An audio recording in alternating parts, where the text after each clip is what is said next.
My name is Aisha Adkins, and I am the constituency organizer for Caring Across Generations. Now, some of you may be familiar with Caring Across Generations, but for those who are not, we are a national movement to organize family caregivers, persons with disabilities, and older adults, so that we can ensure that this country has a care infrastructure that is equitable, accessible, and affordable for all. And today, for the first Caregiver Corner of 2022, I am really excited to have with me some really great guests to talk about grief, care, and coping. Firstly, I have Janine Kwoh, who is the founder and creator of Quotations, a really awesome collection of greeting cards and gifts that reflect and celebrate a diversity of identities and life experiences. I have Darr, who is the co-founder of Open Caregiving, a suite of technology-enabled products to help caregivers empower them to advocate for care recipients and improve access to quality care. And last but certainly not least, we also have joining us our Caring Across Generations 2021 fellow and host of Radical Care podcast, Avis Adele Hitchcock. Thank you all for joining me today. So I'd like to start off by having each of our guests just introduce themselves and share a bit of their personal stories. Janine, let's start with you. Thanks, Aisha, and thanks so much for having me on as part of Caregiver Corner. I'm excited to be part of this conversation. My name is Janine Kwoh. My pronouns are she, her, and I am the owner and designer behind Quotations, which is a line of greeting cards and gifts that celebrate a lot of the people and moments in life that aren't always fully represented in the card aisle. I make cards about chosen families and mental health and celebrating everyday achievements. In 2016, I lost my partner very suddenly when we were both in our late 20s. He was the first person I loved who died, and I was one of the few people I knew my age who had had any significant loss. And so a lot of the work I do now has been around grief and, talking honestly about the experience of grief and all of the complicated emotions that can be encompassed in that, both through my greeting cards and my book, Welcome to the Grief Club, which recently came out. Thank you, Janine. We will be talking a bit more about your book later, so I'm really excited about that. Ben, let's hear from you next. Sure. Thanks for bringing us together for this conversation, Aisha. My pronouns are he, him, and so I began to understand the role caregivers play or caregiving plays in all of our lives the last few years when both my grandmother and aunt entered their end of life stages and eventually hospice care. In addition to the grief of losing two people very close to me, it was upsetting to feel uneducated about caregiving and unprepared to help my family through really difficult period. Especially being pretty tech savvy, I was just amazed at how difficult it was to navigate the complexities of caregiving, even with the internet. And I wanted to change this. So my best friend at the time actually was also dealing with a caregiving situation. So we decided to team up and build the resources that we wish we had, we wish we and our families had as caregivers. And we knew that people in the future would need these resources as well. Our work took on an even greater meaning this past summer when I actually became the care recipient.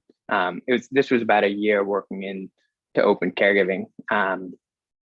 My other best friend needed a liver transplant due to the quick progression of a rare autoimmune liver disease. And while he went on the transplant waiting list, the probability of him living a full and healthy life were significantly higher if someone volunteered to donate a portion of their liver to him before the condition worsened.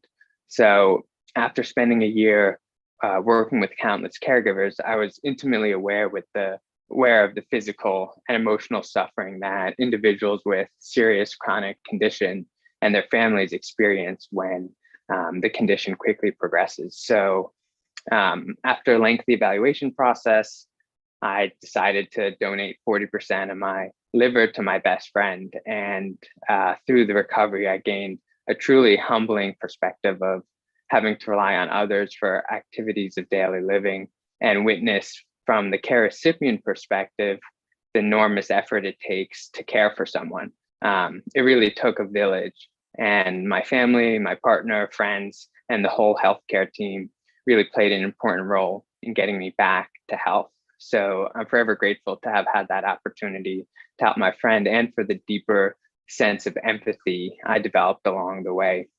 So that experience gave me even more insight into how important it is to build a reliable network of support and care for caregivers in every transition through life.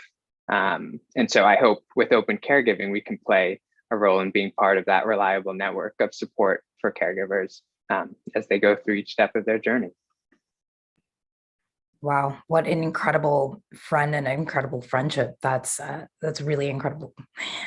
Can I say incredible more than one time? I think it's just one of those things that that so touches your heart, but also kind of blows your mind when you hear something like that, to really literally give of yourself to someone else in that way, and the impact then that it's had on your perspective. So we'll definitely dive in more to that a little bit later, but let's also hear from Avis. Yes, thank you so much, Aisha. It's such a pleasure to be here. And Janine and Ben, it's such a pleasure to share this space with you. And thank you for all that you are creating for other people in this community and support. It's truly a gift. My name is Avis Hitchcock, and my pronouns are they and them. And I've been my mother and father's primary caregivers since June of 2020, immersed a global pandemic. And in that space, I started to really lose sight of myself and thought that I had to give everything of me in order to be the best caregiver I could be to both of them. That was my mindset. That's what I perceived from media and outside sources, that this is what I had to do. And I started to really dive deep and do research, and found this statistic, which I know is higher now, that 30% of caregivers pass away before the people they're caring for does. And that number is astronomically terrifying. And in that, I was like, well, how can I care for myself in such a way that the care that I give them is even more profound and even more supportive? And in that, I really learned how to, and still am learning how to, care for myself in such a way that goes beyond the surface level and is more of an internal embodiment. And I wanted to be able to connect with other people. Connection is so important to me. And during a global pandemic and making real choices on how to deeply keep the safety and security of my parents who have conditions that would cause them to most likely severely get it and be hospitalized, I was like, well, how can I still connect with others? And so the Radical Care podcast was born, and giving that space where other people who felt called could share their stories of what they experienced in caregiving currently or previously. So yeah. Thank you, Avis. Yes, I actually had the privilege of being a guest on, I believe it was the end of season 1 of your podcast. That was a really great conversation. And so definitely encourage folks to tune in. So I'd like to shift to Ben. You have witnessed care and recently received care, as you mentioned. So this certainly had an impact on your decision to start Open Caregiving. Could you tell us a bit more about your mission and your intent behind Open Caregiving, and what you hope to achieve through this company? Sure. So one of the most shocking parts of the caregiving process to me was how difficult it is to actually figure out the type of care that the person you're caring for needs. That was a struggle with my grandmother, even though she was 103 and had just fallen. No one really recommended hospice care right away. And that was, in hindsight, it's pretty shocking that was the case, because it was pretty clear that she should probably be on hospice care at that age. And we had to do a lot of searching and navigating to figure that out. So the goal with Open Caregiving was really to help caregivers understand the different types of care that are out there, and then how to find the best care provider to meet your needs. And navigating the different types of care providers is, again, extremely difficult, because you have providers that take Medicare and Medicaid, and providers that don't. You have providers that have that offer certain services and certain specialties around certain chronic illnesses, and then some providers don't. And then you have varying qualities of providers. And Medicare does have some quality scores and reporting on the quality of providers, but for a caregiver who does not have that much time to do a ton of research, because they have so many other things that they have on their plate, they really need a digestible way to understand what are my needs, what providers can serve these needs, and who are the best providers that I can have access to. So that's really our mission behind Open Caregiving, making that process as simple as possible for a caregiver. And we've started with end-of-life care for the most part, just because it's often just misunderstood and underrepresented. And we hope to quickly move to other forms of long-term care as well. What you've created, Ben, sounds like a really very valuable resource. And to your point about not having a full understanding of end-of-life care and what exactly is available, what is covered, what some of the terminology is. I think when we first spoke, I recall mentioning to you that I just recently discovered that hospice is really a service, not just a place. And so it's something that can take place in your home. But this was news to me. And unlike in your situation with your grandmother, where hospice was not recommended, I found myself in situations with my mother, who have been providing care for since 2013, when she was diagnosed with frontotemporal dementia.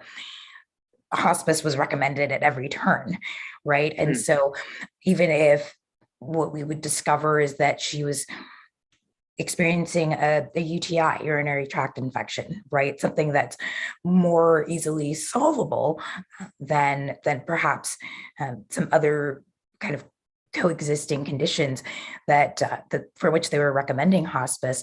But so really understanding what these terms mean.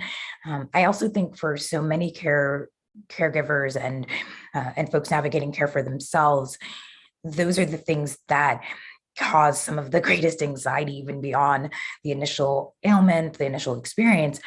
It's just figuring out, how do you get help? What do you need to do to put yourself or your loved one in a space where they're experiencing a better quality of life, even if it's toward the end of their lives. And so I know that this, I will be regularly frequenting your site as I continue on this journey. So it's really, really helpful. Now, Avis, you have been caring for both of your parents for a while, and then you decided to start your podcast.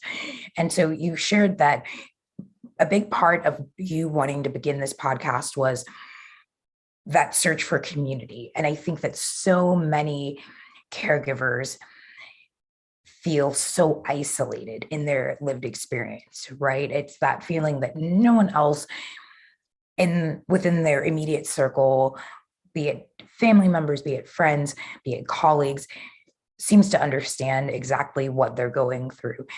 And I've spoken with lots of caregivers who express the same sentiment, that unless you've experienced it, you can't possibly understand, right? Can you share a bit more about some of the things that you have learned from your guests and kind of this community that you've been able to create through your podcast, and maybe even share other ways that you've been able to engage in community throughout your journey. Yeah, absolutely. I mean, you hit the nail on the head. Every person I've talked to who's been a caregiver or even a care recipient who's come on and shared their story has talked about the isolation and the loneliness that is met. And I learned something from every person that comes on. I learned that even though we share an experience of being caregivers, everyone is different and unique, and every situation is unique and different. And I just learned about the real compassion of humanity in each conversation I had. I also learned about the things that get to be changed in our systems and how bringing light to these, like, Ben creating this thing and Janine writing a book about grief, and what Carrying Across Generations is doing is giving this platform and having these conversations, not only for other people to listen in and see, but I learn something every single time I'm engaging in a conversation with someone. My heart is opening more, my mind is expanding. I'm learning how I can be better served and for my parents in many different ways, but also how I can better serve humanity as a whole in this process of what care really represents. And I feel like that has expanded in all other communities in my life. Outside of the podcast, it's expanded my relationship with my parents. It's expanded my relationship with friends. It's expanded my relationships in the care fellowship that I'm a part of. And I think it will continue to in any community that I become a part of or an engage in conversation with. It's really going to expand the level of conversation, the level of listening, and the deep level of connection that gets to be met with full compassion and care, and just being in the discovery of what it is to really truly care in such a way that there's no comparison, but it's simply just being there and being seen and being heard and allowing ourselves to be seen and heard as well. Most definitely, Avis. I think what you're saying is so powerful. Being able to bear witness to someone else's experience, someone else's pain, but someone else's joys as well, I think is something that we can tend to maybe take for granted or not fully understand the impact of, but it's so important to be able to find spaces where you're right, you are seen and you are heard and you are felt, and people really do recognize what you're experiencing, what you're going through, be it sudden grief, be it anticipatory grief. That's why I really can't wait to dive in a bit more, Janine, with you about your quotations and the opportunity that it gives folks to share the fact with people that, hey, you know what, I'm present for whatever it is that you're experiencing. And I think that's beautiful. And each of you has created something that's been born out of your lived experiences. And so while your points of view and your perspectives are unique and brought you to this particular place in your lives, one thing that you do share in common is that ultimately you want to help caregivers and recipients of care and people in all of these different kind of phases in the trajectory or the spectrum of care, which can include grief and a host of other emotions. Would you each just take a moment to tell me about the elements of what you've created that support caregivers in this area? And Janine, we can start with you. Sure. So, a lot of my line is sympathy cards, and I started making sympathy cards in 2016 after my partner died. partly because I just didn't really know what to do with all the grief, and it was a way for me to just process what I was experiencing, and sort of became a way for me to tell myself the things that I felt I needed to hear.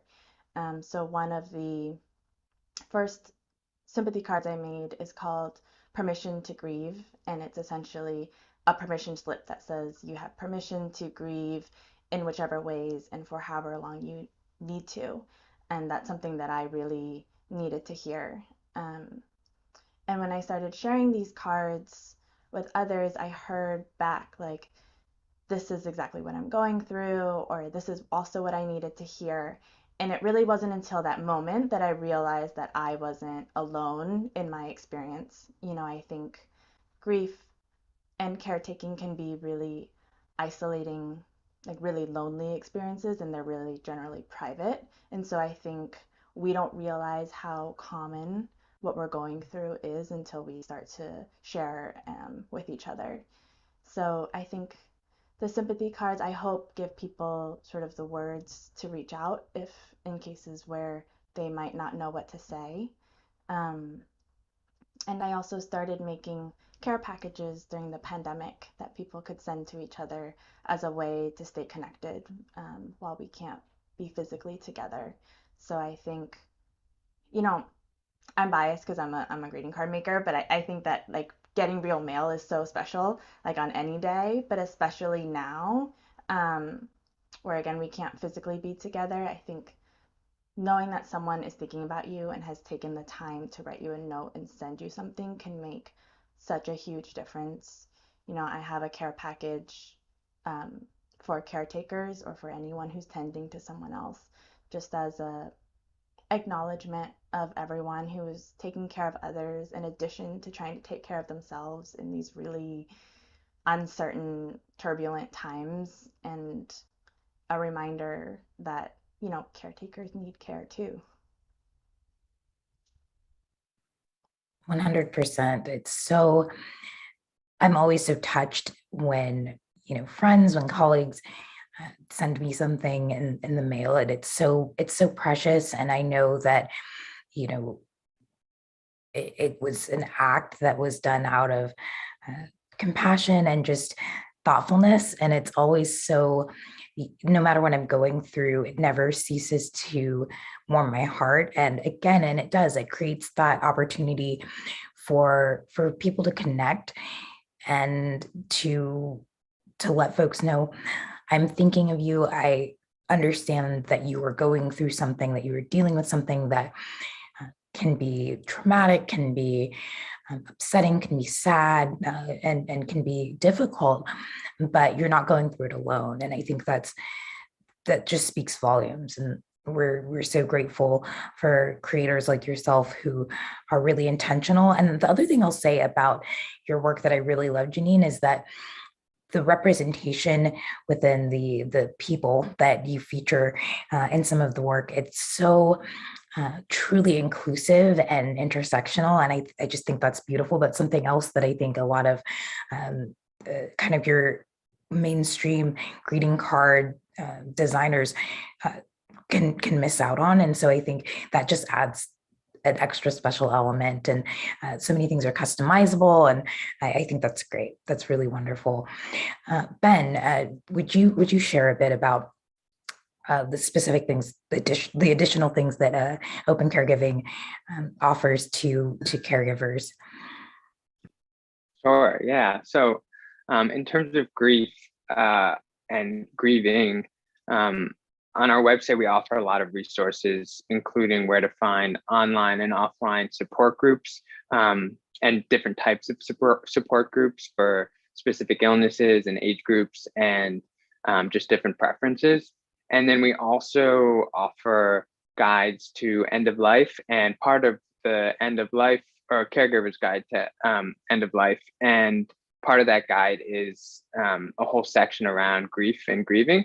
And we focus a lot on hospice in that section because it is so underutilized and pretty much accessible to anyone who's caring for someone on Medicare or Medicaid, and most other federally funded insurances. And the reason we focus so much on hospice is because every hospice team has a chaplain and social worker that can act as a support team as you grieve. And some hospices even offer community and grief bereavement support services for many years following the passing of a loved one, which again is just an underutilized tool that we find caregivers really find meaning in, and the ones that do use it really appreciate. And I think the other thing outside of hospice is just trying to educate caregivers on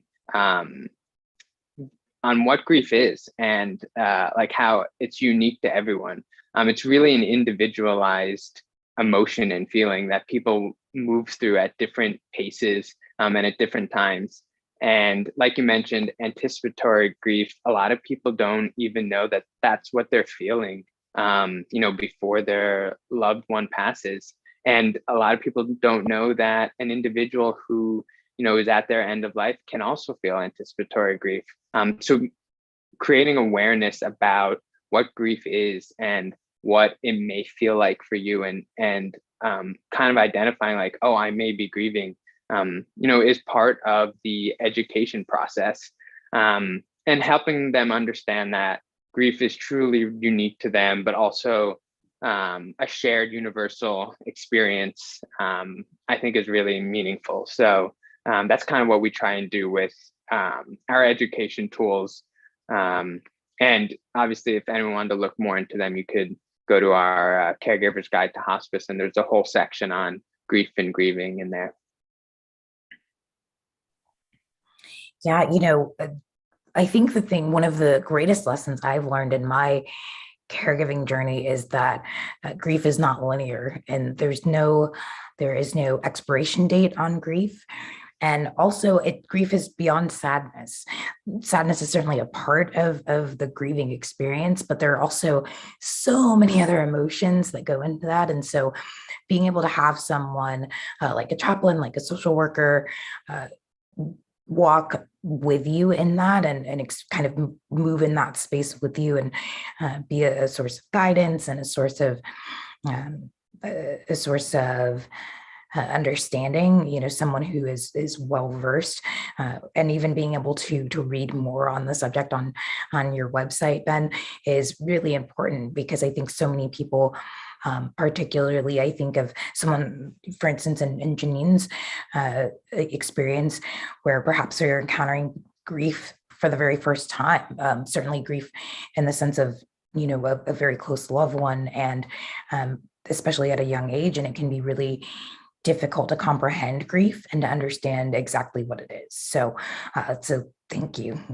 And Avis, I'm curious to know if there's a particular episode from your podcast that resonates with you along the lines of grief and grieving.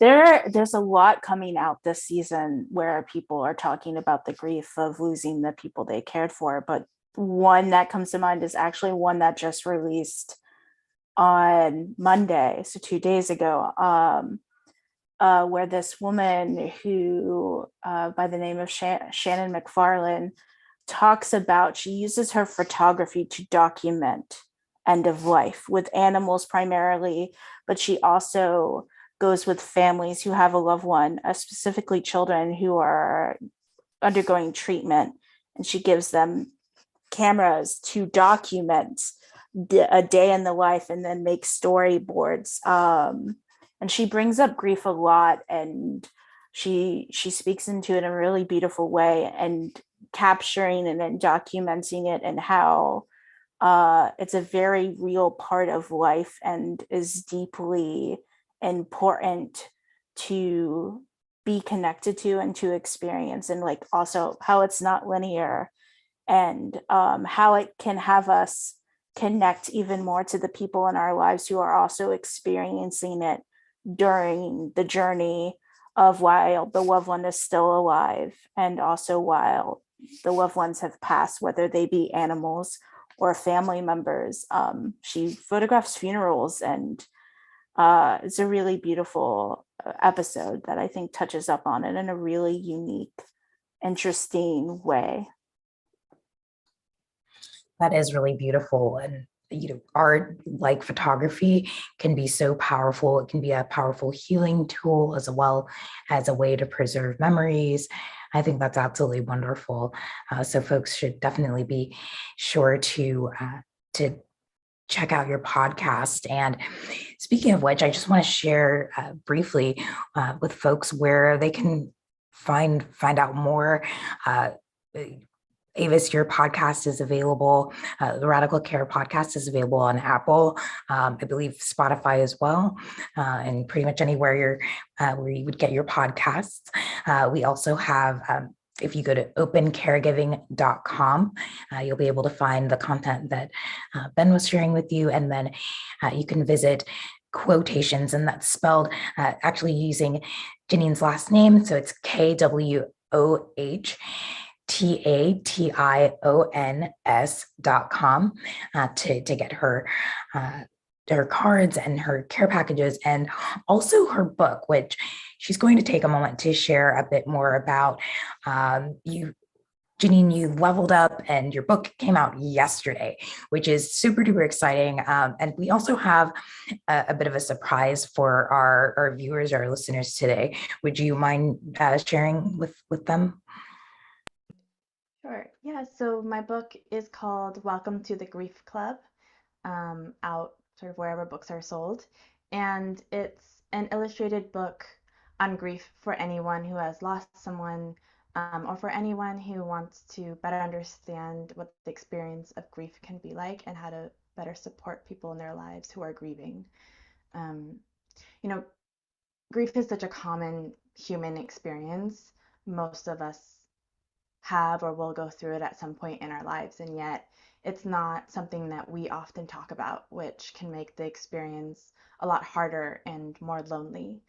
And so this book is not a how-to guide on grief, but really just about what the experience of grief can actually be like. We often think about grief as being really sad, which it is, but there's also often a lot of anger and guilt and moments of joy, like all jumbled up in there. And so the book addresses really honestly just how complex of an experience it can be. It talks about how grief isn't linear, like we've discussed, but it often does change and soften over time. And it's a really honest look at grief, but it's also has moments of lightness and levity in there that was really intentional. I think humor is a really critical tool we use to survive really hard things, and so I wanted the book to incorporate that, and be something that's easy to pick up and put down. As Aisha, as you said, the illustrations are simple and intentionally inclusive. So the illustrations include people of different races and ethnicities, genders, ages, abilities. Again, grief is such a universal experience, and I wanted the book to reflect that. And my hope is that anyone who reads the book, no matter who they lost or what their grief looks like, will recognize some of themselves in its pages and feel less alone in what they're going through. 100%. I've seen a couple of images, and the illustrations are, there's a beauty in the simplicity, and it's very inviting. And so we actually have a special announcement for our viewers, our listeners.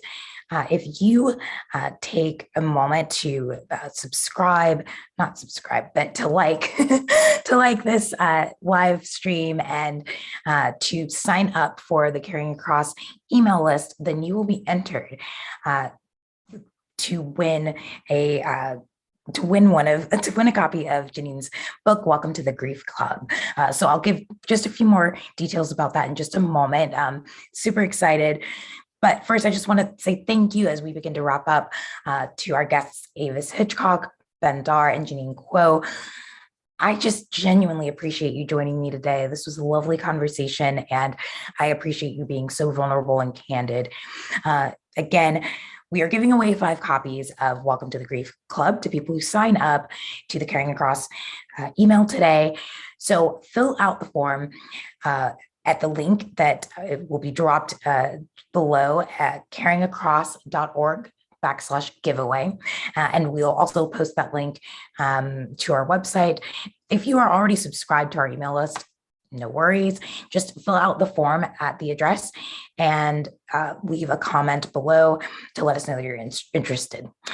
Also, for those interested in purchasing any of the beautiful and inclusive customizable cards and care packages on Janine's site, you can visit quotations.com and use the coupon code GriefClub20, that's GriefClub20, for 20% off of your purchase through February 15th. I know that I'm ordering a book and cards and just all of the things. So you need to make sure that you get your items today as well. And the giveaway ends on Friday. Lastly, sorry, can I just jump in yes. and say that the Grief Club 20 code is for purchasing the book through the Workman website, so workman.com. So if you go through there and enter the coupon code, that'll work. Perfect. Thank you so much, Janine. So yes, go to workman.com and purchase your books there. Again, thank you all for joining us. If you are a family caregiver, someone receiving care, or just want to do the work to make care more accessible, affordable, and equitable for everyone, and you are looking for ways to get involved with Caring Across Generations, please visit our website at caringacross.org. And thank you so much. And we will see you again soon. This month, we'll be doing a host of Caregiver Corners around Black History Month, and I'm really excited. Everyone, have a wonderful day.